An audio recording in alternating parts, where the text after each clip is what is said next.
السلام علیکم۔ مومن نیک بندے کیسے ہوں گے؟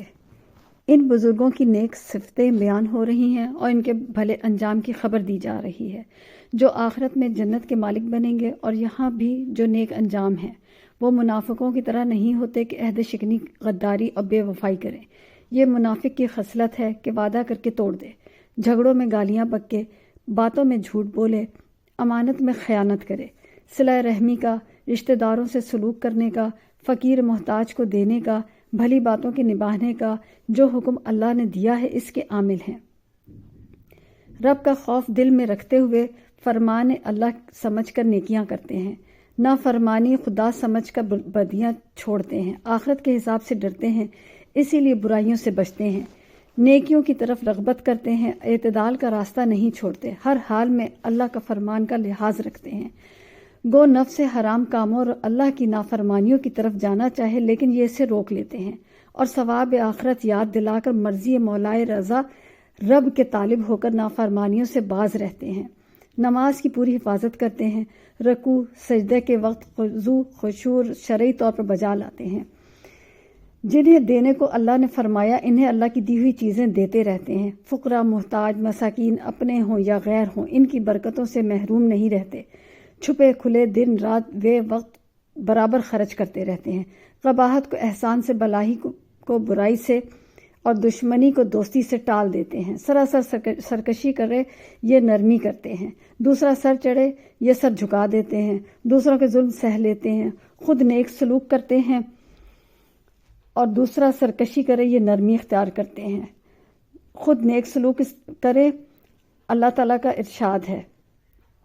اچھے طریقے سے ٹال دو تو دشمن بھی تمہارا دوست بن جائے گا۔ صبر کرنے والے صاحب نصیب ہی ایسے اس مرتبے کو پہنچ پاتے ہیں، ایسے لوگوں کے لیے اچھا انجام ہے، وہ اچھا انجام بہترین گھر جنت ہے جو ہمیشگی رہنے والی اور پائیدار ہے۔ حضرت عبداللہ بن عمر رضی اللہ عنہ فرماتے ہیں، جنت کے ایک محل کا نام عدن ہے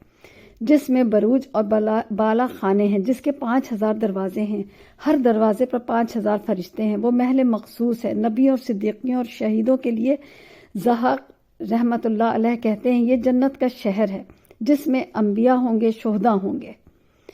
ان کے ارد گرد آس پاس بہت ساری جنتیں ہوں گی، وہاں یہ اپنے چہیتوں کے ساتھ دیکھے جائیں گے، ان کے بڑے باپ دادا، ان کے چھوٹے پوتے بیٹے، ان کے جوڑے، جو بھی ایماندار اور نیکوکار ہوں گے وہ ان کے پاس ہوں گے اور ان کے ساتھ راحتوں میں مسرور ہوں گے، جس سے ان کی آنکھیں ٹھنڈک رہیں گی، یہاں تک کہ اگر کسی کے عمل اس درجہ بلند پہنچنے کے قابل نہیں بھی ہوگا تو اللہ تعالیٰ انہیں بڑے درجے پہ پہنچا دے گا،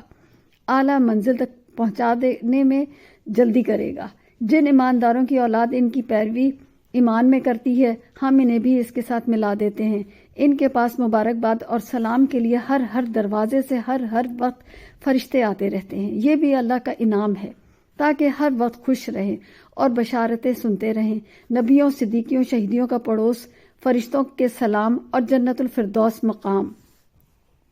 حدیث میں ہے، جانتے بھی ہو کہ سب سے پہلے جنت میں کون جائے گا؟ لوگوں نے کہا اللہ کو علم ہے اور اس کے رسول صلی اللہ علیہ وآلہ وسلم کو۔ فرمایا سب سے پہلے جنتی مساکین مہاجرین ہیں جو دنیا کی لذتوں سے دور تھے، جو تکلیفوں میں مبتلا تھے، جن کی امنگیں دلوں میں ہی رہ گئیں اور قضا آ گئی۔ رحمت کے فرشتوں کو حکم اللہ ہوگا کہ جاؤ انہیں مبارکباد دو، فرشتے کہیں گے اللہ ہم تیرے آسمانوں کے رہنے والے تیری بہترین مخلوق ہیں، کیا تو ہمیں حکم دیتا ہے کہ ہم جا کر انہیں سلام کریں اور انہیں مبارکباد پیش کریں؟ جناب باری جواب دے گا، یہ میرے وہ بندے ہیں جنہوں نے صرف میری عبادت کی، میرے ساتھ کسی کو شریک نہیں کیا، دینوی دنیاوی راحتوں سے محروم رہے، مصیبتوں میں مبتلا رہے، کوئی مراد پوری ہونے نہ پائی، یہ صابر و شاکر رہے۔ اب تو فرشتے جلدی جلدی بصد شوق ان کی طرف دوڑیں گے، ادھر ادھر کے ہر دروازے سے گھسیں گے اور سلام کر کے مبارکباد پیش کریں گے۔ طبرانی میں ہے کہ سب سے پہلے جنت میں جانے والے 3 قسم کے لوگ ہیں، فقراء، مہاجرین جو مصیبتوں میں مبتلا رہے، جب انہیں جو حکم ملا بجا لاتے رہے، ان کی ضرورتیں بادشاہوں ایسی ہوتی تھیں لیکن مرتے دم تک پوری نہ ہوئی۔ جنت کو بروز قیامت اللہ تعالیٰ اپنے سامنے بلائے گا اور اپنی بنی سنوری اپنی تمام نعمتوں اور تعزیوں کے ساتھ حاضر ہوگا۔ اس وقت آواز آئے ہوگی، میرے وہ بندے جو میری راہ میں جہاد کرتے تھے، میری راہ میں ستائے جاتے تھے، میری راہ میں لڑتے بھڑتے تھے، وہ کہاں ہیں؟ آؤ بغیر حساب اور عذاب کے جنت میں چلے جاؤ۔ اس وقت فرشتے اللہ کے سامنے سجدے میں گر پڑیں گے اور عرض کریں گے، پروردگار، ہم تو صبح شام تیری تسبیح و تقدیس میں لگے رہے، یہ کون ہے جنہیں ہم پر بھی تو نے فضیلت عطا فرمائی؟ اللہ رب العزت فرمائے گا، یہ میرے وہ بندے ہیں جنہوں نے میری راہ میں جہاد کیا، میری راہ میں تکلیفیں برداشت کی۔ اب تو فرشتے جلدی کر کے ان کے پاس ہر دروازے سے جا پہنچیں گے، سلام کریں گے، مبارکباد پیش کریں گے اور کہیں گے، تمہارے صبر کا بدلہ کتنا اچھا ملا۔ حضرت ابو امامہ رضی اللہ عنہ فرماتے ہیں، مومن جنت میں اپنے تخت پر با آرام نہایت شان سے تکیہ لگائے بیٹھا ہوگا۔ خادموں کی قطاریں ہوں گی، ادھر ادھر کھڑی ہوں گی۔ جو دروازے والے خادم سے فرشتہ اجازت مانگے گا تو وہ دوسرے خادم سے کہے گا، یکے بعد دیگرے پوچھے گا، یہاں تک کہ مومن سے پوچھا جائے گا۔ مومن اجازت دے گا